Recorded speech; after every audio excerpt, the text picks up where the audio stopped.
I feel like I hear so many people talk about, oh, I was a personal trainer or a coach first, and then I owned a gym. But then to Well, hear that you've owned so many.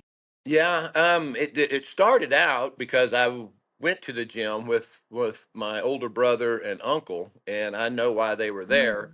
Mm. Um, and again, probably involved the girls. So I just kind of fell in love as a younger kid that the gym was a place that I noticed right away that people did it for health reasons, mental reasons, therapy, just a break to get away from the day, whatever it was.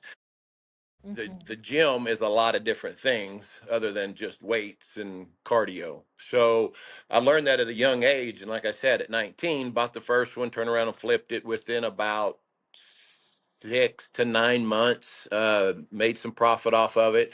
I was a high school athlete, college athlete, professional athlete for the New England Patriots for a few years. Got hurt, went right back into coaching because I loved the sport of football, and it was just an itch that the coaching wasn't what I that was fulfilling the need of me not playing anymore.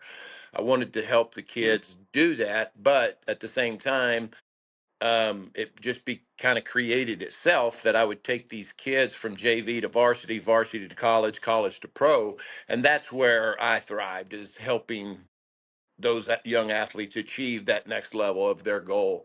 And so I got into personal training, but I had already owned a gym. And gyms are expensive. You know, you just go out and whether you lease it or or own the property, but or lease or own the equipment, it's all it's a relatively large chunk of change, and it takes some, I guess, some really good grit and try to understand that you're not going to make money right away. You're going to have that 6 months of cushion just to pay all the bills if you don't get a single member. But it always seems to fill up. So I don't think there's enough gyms, to be honest with you. There's a lot, but there's not enough. Everybody has a niche. Planet Fitness. I don't know if you've seen the TikToks going around about why they are Planet Fitness, why independent gyms fail. All the other franchises, with Crunch, Snap, and all those, corporate owned or franchised. Um, you just got to find what works for you, and I think if that's what I've always done is I have a powerhouse powerlifting gym. That's just kind of the people I want to be around that want to push for that next PR.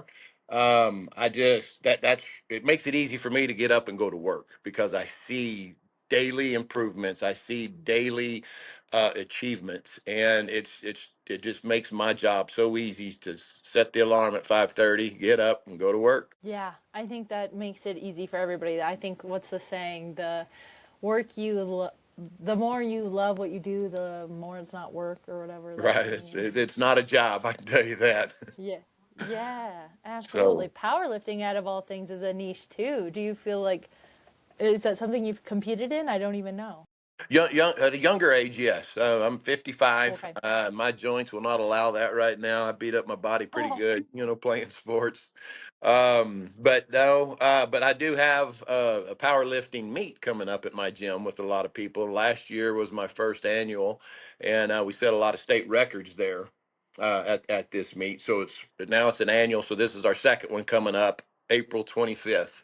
So wow. Yeah, just at the end of the month here. That's right, yep, incredible. couple weeks away. Do all of your gyms end up hosting some kind of meets or events or anything like that? No, we always try to do something, that kind of fits into the community. This community here, it's a powerlifting community, but I've got 80-year-olds that come to the gym. They lift free weights. They get on the treadmill. It's a gym for everybody, but the majority of my members are uh, pretty strong, pretty athletic, and they like to lift heavy. So, but yeah, at all the other gyms, there would be something. A 12-week boot camp during the summer, whether it was kids, adults, whatever. I've always done something. I think that's how you attract. You can bring in 20, 40 people at a time, train them, And then if they get the bug, then you have a new member.